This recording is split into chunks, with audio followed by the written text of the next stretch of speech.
Bueno, buenas noches hermanos y a las personas que están del otro lado también, porque siempre me olvido. El miércoles pasado estaba dirigiendo y me olvidé completamente, por eso ahora venía, tengo que acordarme. Qué lindo cuando las canciones, no sé si tiene que ver con el mensaje, pero qué lindo cuando las canciones te hablan y como que te trae refrigerio a tu vida, ¿no? A tu corazón, ¿no? Y esta última canción, en lo particular, cae justo. Y bueno, gracias Joaco por eso. Déjame un segundito. Ahí está. Muy bien. Los invito a abrir ahí en Romanos, capítulo 1.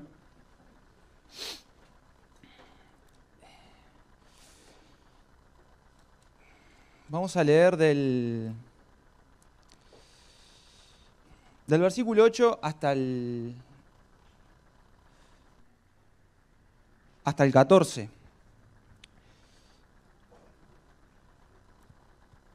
Saben que el libro de Romanos es muy particular. No sé cuántos lo han leído. Es muy complejo, hay que leerlo detenidamente, respetando los puntos, las preguntas, las exclamaciones, ¿no? Porque es como un poco entreverado.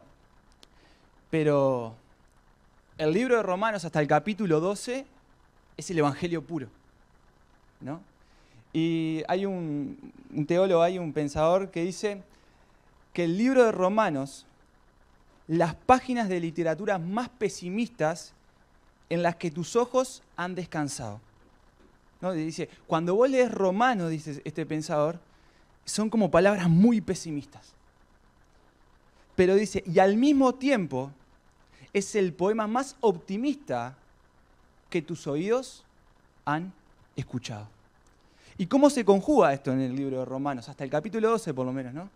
El mostrar que el hombre es un pecador, que el hombre merece el infierno, que el hombre no es justo. Justo solo hay uno, es Dios.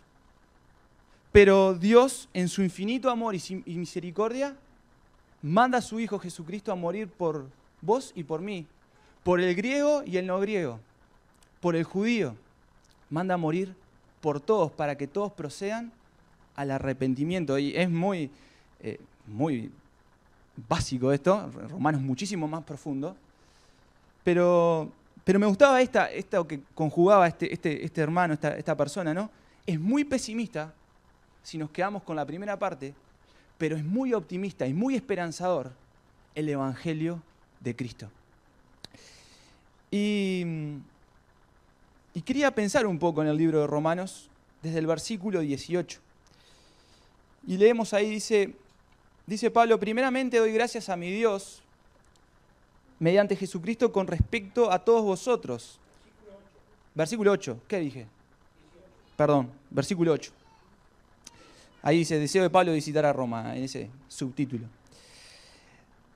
De que vuestra fe se divulga por todo el mundo, porque testigo me es Dios, a quien sirvo en mi espíritu en el evangelio de su Hijo, de que sin cesar hago mención de vosotros siempre en mis oraciones, rogando de que de alguna manera tenga al fin, por la voluntad de Dios, un próspero viaje para ir a vosotros. Y ahí está el deseo del apóstol, poder llegar a Roma.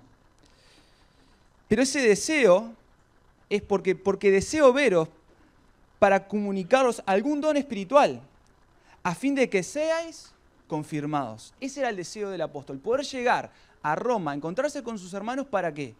Para comer, y seguro, para tener comunión, pero era por un fin espiritual. Comunicar algún don para que puedan seguir desarrollándose en los ministerios. Pero sigue el apóstol y dice, esto es para ser mutuamente confortados por la fe que nos es común a vosotros y a mí. Pero no quiero, hermanos, que ignoréis que muchas veces me he propuesto ir a vosotros, pero hasta ahora he sido estorbado, para tener también entre vosotros algún fruto, como entre los demás gentiles, a griegos y a no griegos, a sabios y a no sabios soy deudor. Así que en cuanto a mí, dice Pablo, pronto estoy a anunciaros el Evangelio también a vosotros que estáis en Roma. Porque no me avergüenzo del Evangelio, porque es poder de Dios para salvación de todo aquel que cree, al judío primeramente y también al griego. Porque en el Evangelio la justicia de Dios se revela por la fe y para fe, como está escrito, mas el justo por la fe vivirá. Y ahí cita Pablo a Habacuc 2:4. Y ese pasaje es muy emblemático y ahora que entramos en el mes de octubre de la Reforma, ¿no? Cuando Lutero lee, bueno, la Reforma se dice por las 95 tesis, pero cuando Lutero se encuentra con este pasaje dice, más el justo por la fe vivirá, no por indulgencias, no se alcanza el cielo por obras humanas, sino que por la fe, por medio del Señor Jesucristo. Ahora, yo lo que me quería detener en esta noche, hermanos, es cuando Pablo dice, estoy deseando verlos a ustedes para comunicarles dones, pero dice en un momento, en el versículo 15, que quiere anunciarles el Evangelio también a vosotros. Y sabemos que el Evangelio es anunciado a aquellas personas que no conocen al Señor Jesucristo, ¿no? Gracias a Dios, la semana pasada estuvo la campaña, ¿no? Y ahí fue anunciado el Evangelio. Pero lo interesante es que Pablo ahí está escribiendo a los hermanos de Roma y diciéndole, quiero llegar a vosotros para anunciarles el Evangelio. Indiscutiblemente que Pablo iba a anunciarle a aquellas personas que no creían. Pero lo raro es que le está planteando a estos mismos hermanos anunciarles el Evangelio. Y yo me hacía, ¿pero por qué? O sea, si ya son hermanos, ya lo entienden, ya han creído. Ahora Pablo dice esto del Evangelio, ¿no? ¿Y qué es el Evangelio? Dice, porque no me avergüenzo del Evangelio, porque es poder de Dios para salvación a todo aquel que en él crea, al judío primeramente y también al griego. Primero lo que Pablo plantea es, el Evangelio es poder de Dios. No es algo más en la literatura. No es algo más que un grupo de personas creen. Es poder de un Dios que es todopoderoso. Y esto Pablo lo tiene bien en claro. Y pensaba en esto, hermanos, en que Pablo está planteando esta palabra poder del Evangelio en un contexto en el cual era el centro de poder de esa tierra en ese momento. ¿En dónde? En Roma. En donde estaba el emperador, en donde Roma demostraba su poder con todas sus formas de conquistar, en las formas de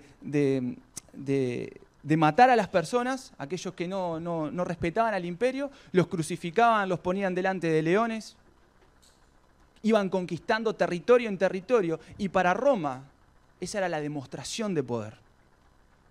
Ahora, para Pablo no era por ahí. Para Pablo dice, el mensaje que yo tengo es poder por encima de cualquier poder terrenal. Y esto, si no nos pone la piel de gallina y no nos comprometemos a este evangelio, a este mensaje de Dios, de decir, no hay poder en la tierra que supere el poder del evangelio. No lo hay y no lo va a haber. Entonces yo me hacía esta pregunta, ¿qué hay por encima del evangelio de Cristo? ¿Qué hay que pueda superar este evangelio? Y mi respuesta es, no hay nada. Pero en mi práctica de vida, en mi vida cotidiana, día a día, hay poderes en el mundo que parecen opacar al poder del evangelio. Porque tenemos que decir que el evangelio no se resume solamente en creer en Jesucristo como tu Salvador, aunque es lo esencial. El evangelio se vive continuamente. El evangelio se vive día a día. No se resume en que un día alguien se paró en este lugar, predicó, creíste y seguiste tu vida como si nada. Pablo en 1 Corintios 15, del 3 al 6, dice, porque primeramente os he enseñado lo que asimismo recibí, que Cristo murió por todos nuestros pecados conformes a las Escrituras, y que fue sepultado y que resucitó al tercer día conforme a las Escrituras, y que apareció a Cefas y después a los 12. Después apareció a más de 500 hermanos a la vez, de los cuales muchos viven aún y otros ya duermen. Y en estos 3 versículos tenemos lo que es el Evangelio en esencia.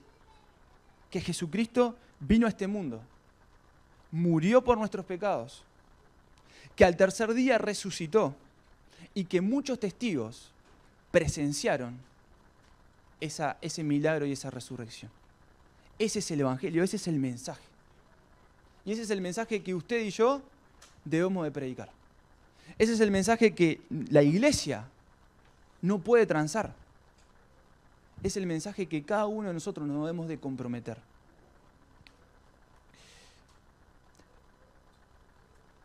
Mateo 10, 32, 33 dice, a cualquiera pues que me confiese delante de los hombres, yo también lo confesaré delante de mi Padre que está en los cielos.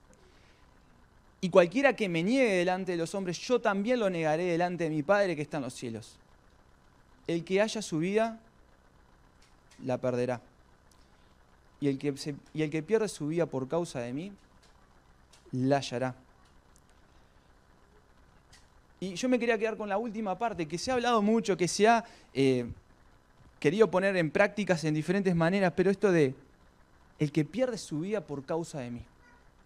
El Evangelio tiene que traer una respuesta al corazón de la persona, de decir, yo estoy muerto al mundo, pero vivo para Dios.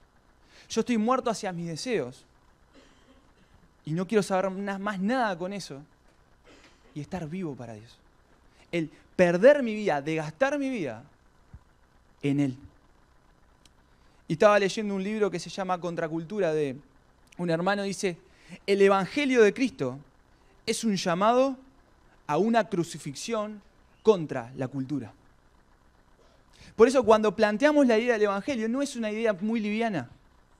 Cuando decimos, bueno, sí, yo creí, y eso es lo que nos pide la palabra de Dios, confesar que Jesús es el Señor y creer en nuestro corazón que Dios lo levantó de los muertos y seremos salvos. Pero el Evangelio, las implicancias del Evangelio van más allá que una confesión normal. Hay un compromiso de vida. Vivir en el Evangelio tiene que traer un compromiso a tu vida. La salvación es por fe. Ya lo dijimos, por medio de Jesucristo. Pero el decir que vivo para el Señor, que soy muerto por causa de Él, día a día, es decir, yo quiero vivir el Evangelio como vivió Cristo en este mundo. Por eso me gustaba esta frase, el Evangelio de Cristo es un llamado a una crucifixión contra la cultura. Por eso en esta noche, bien brevemente, quiero plantearte 4 ítems que creo yo que podemos ver en el mensaje del Evangelio que se puede practicar en el día a día, en la vida cotidiana de cada creyente, que van en contra de la cultura, en contra de la sociedad. Que parece que cada vez como que nos vamos fusionando o nos vamos mezclando con eso y se va diluyendo. Que nos permitimos cosas que en realidad no deberíamos permitirnos. Que deberíamos pelear contra nuestra propia carne y doblegarla en el espíritu. Y el que les habla es primero en pensar esto y en batallar con eso. Pero pensaba en la primera. El Evangelio nos plantea el perdón de pecados. No hay nadie que pueda ser perdonado por sus pecados si no cree en Jesucristo como su único y suficiente Salvador. No hay nadie. El perdón de pecados se encuentra en Cristo. Allí en Romanos, vamos a usar un poquito Romanos 3:23 dice, por cuantos todos pecaron, están destituidos de la gloria de Dios, siendo justificados gratuitamente por su gracia mediante la redención que es en Cristo Jesús, a quien Dios puso como propiciación por medio de la fe en su sangre, para manifestar su justicia a causa de haber pasado por alto en su paciencia los pecados pasados. No hay perdón sin la sangre de Jesús. Y yo quería pensar esto con ustedes en esta noche.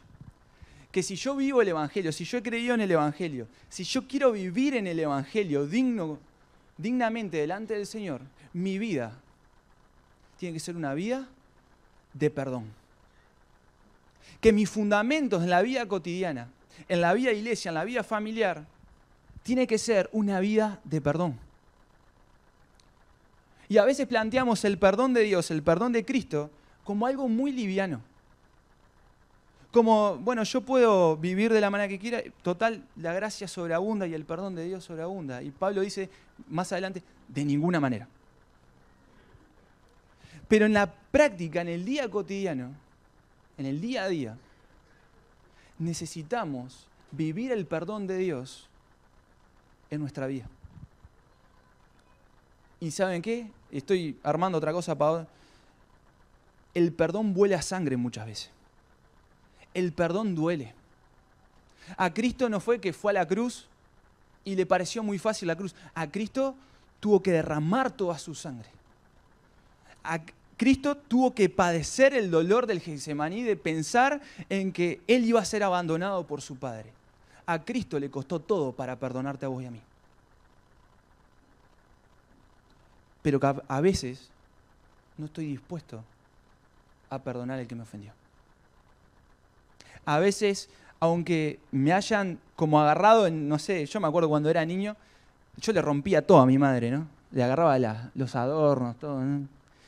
Y a veces pueden agarrar tu corazón, como ese niño que agarra un adorno y lo tira al piso y lo parte en 300.000 pedazos y ya no hay recuperación de ese adorno.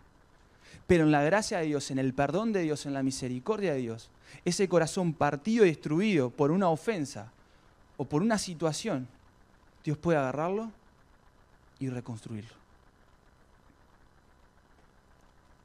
El perdón, si no hay perdón en tu vida, eso te estanca. Si no hay perdón en tu vida, no se puede continuar. Podemos armar toda la parafernalia religiosa, pero delante del Señor, la ofrenda no llega delante de Él. El perdón nos libera.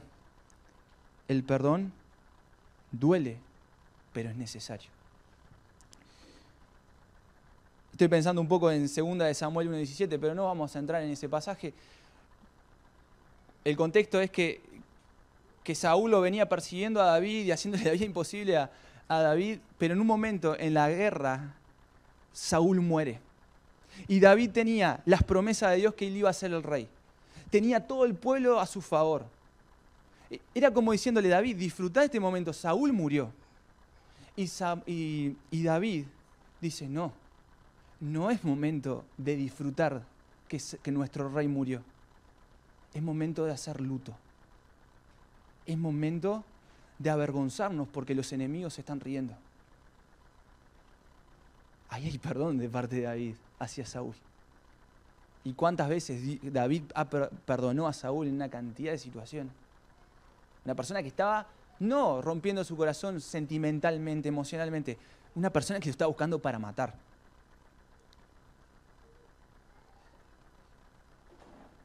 Entonces el primer desafío que yo veo en esto del evangelio práctico, de vivir en el evangelio, es el creyente debe perdonar. Porque si no perdonamos, estamos fuera de la esencia de lo que es Dios para con nosotros.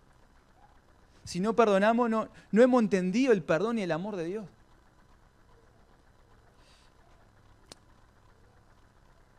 La segunda característica es como cuando dice ahí en Romanos capítulo 5, versículo 1, dice, justificados pues por la fe, tenemos paz para con Dios por medio del Señor Jesucristo.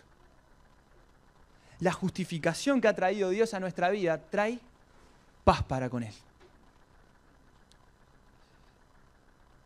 Y pensaba en esta idea de que el Evangelio trajo paz entre Dios y nosotros, pero también nos plantea en el Evangelio que nosotros somos los portadores de su paz. Porque Jesús mismo dijo, mi paz os dejo, mis pasos doy. No los doy como el mundo la da. No se turbe vuestro corazón, ni tengan miedo. Y en un mundo en el que en realidad no se busca la paz. En un mundo en donde en realidad se busca el conflicto. En donde se busca siempre la división. Donde se busca la competencia desleal. Donde vas a ambientes laborales y a mí me ha pasado, y uno la va sufriendo y no encuentra paz porque es un continuo agotamiento y confrontación y a veces uno, aunque sabe la teoría, entra en esa rosca de competir, de agredir, de alguna manera. Pero la Biblia nos dice que ese no es el camino. Porque Jesús dijo en el Sermón del Monte, ¿no? Bienaventurados los pacificadores, porque de ellos es el reino de los cielos. Hace un tiempo había escuchado como no sé si una alegoría, una historia, no sé qué es bien, pero dice que un rey convocó a una cantidad de pintores a su palacio. Y él le iba a dar un premio muy grande a aquel que pintara en el lienzo qué es lo que significa la paz para ese pintor. Entonces quedaron 3 en la final, por así decirlo, y uno de los pintores pintó un campo verde, con árboles, pájaros andando, un ciervo que andaba por ahí tomando agua de un río, y se acerca al rey y le dice, ¿qué es esto? Bueno, esto es lo que acabo de relatar. Dice, para mí esto es la paz. Bien, impecable, me gusta, dice. Pasa el otro y algo muy similar, unas montañas, un lago, una tranquilidad. Pero después llega el último y mira un mar embravecido. Mira las olas rompiendo contra las rocas, la lluvia abundante. Y en eso se ve una montaña. Y en esa montaña se ve un nido de unos pájaros. Ahí como protegidos. Y el rey se acerca y no entiende nada, ¿no? Viene de las 2 pinturas. Dice, ¿pero esto es la paz? Sí. Porque para mí la paz no es la ausencia de los problemas, sino es el tener un sustento donde refugiarme en los problemas. Y decía, ese pajarito que está ahí, ese pajarito tiene paz, porque él sabe que esa roca no se va a mover. Y creo que nosotros cuando buscamos la paz de Dios, o cuando anhelamos la paz de Dios, buscamos que todas las cosas en nuestra vida estén en orden. Que nuestra economía esté en orden, que nuestra vida familiar esté en orden, que la iglesia pueda hacer lo que quiera hacer. Entonces, como que vemos una vida perfecta. Pero no es así. Si levantáramos las manos, ¿cuántos de acá tenemos problemas? Creo que levantaríamos todos. Pero la paz de Dios, como dice Pablo, que sobrepasa todo entendimiento, es esa paz que a pesar del problema, a pesar de la tormenta, yo me puedo refugiar en un lugar, en la roca, que es Cristo Jesús. Entonces, este es el segundo desafío que yo quería dejarte. De que la paz de Dios es la que nosotros también debemos de transmitir en esta vida. La paz de Dios que tengo que transmitir a mi esposa cuando las cosas no salen bien. La paz de Dios es la que tengo que transmitir a mis hermanos. Y se contagia eso, hermano. Cuando vos ves que alguien tiene paz, eso se contagia. Y no se entiende a veces. Y no se entiende. Tengo que ir rápido. El Evangelio también nos motiva a tener compasión por los demás. Que es muy diferente al mundo. El mundo, ¿qué hace? Mira su propio ombligo. Mira su propio yo. Quiero estar bien yo, quiero sentirme bien, quiero desarrollarme, quiero hacer esto. Siempre se centra en el yo. Ahora, el Evangelio se trata de que Dios miró al hombre en su condición y tuvo compasión, tuvo misericordia de ellos. La misericordia es eso de que Dios no nos paga como merecemos. Es miseria y el corazón. Dios mira la miseria que hay en nuestro corazón, que estamos imposibilitados a poder llegar a Él, a salvarnos. Entonces Él nos mira y por compasión nos salva. Y acá se nos desprende ese pasaje bien conocido del buen samaritano, ¿no? En Lucas 10:33 dice, pero un samaritano que iba de camino vino cerca de él y viéndole fue movido a misericordia. Y esto es una cuestión muy sencilla. Si yo me miro a mí continuamente, si me preocupo por mí continuamente, no tengo los ojos para mirar a otros y tener misericordia del otro, compasión del otro. Entonces, el desafío en eso es ir en contra del mundo, en contra de la cultura y no estar mirándonos a nosotros mismos permanentemente. A desacomodarnos un poco y pensar en el otro. Y por último, así pues ya se fue el tiempo, el Evangelio, y esto es lo que más me gusta, el Evangelio trae transformación. El Evangelio no se queda en una confesión y dicen, bueno, ya sos salvo, seguí tu vida, sino que el Evangelio tiene que traer una transformación en nuestras vidas. Si vos te pensás de acá a 5 años atrás, ¿cómo estás? ¿Seguís igual? ¿Seguís luchando? A veces yo le decía a mi esposa, digo, yo no quiero escuchar más mensajes. No, es como que eso, ¿no? Ojo, porque cada vez el juicio es mucho mayor cada vez que escuchamos un mensaje, ¿no? Escucho un mensaje día tras día, hermanos ponen rey en la palabra de Dios, pero no hay efecto. ¿Falla la palabra de Dios? No, de ninguna manera. ¿Quién falla? ¿Falla Dios? Fallo yo. Si no hay transformación, si no hay un cambio, algo está mal. Si vos te pensás de acá al año pasado, ¿algo cambió? ¿O seguís igual? ¿O sigo igual? Entonces, el Evangelio tiene que traer transformación a nuestras vidas. Somos transformados de gloria en gloria en la misma imagen de nuestro Señor, como por el Espíritu del Señor, 2 Corintios 3:18. ¿Cuál es? Ya estoy terminando.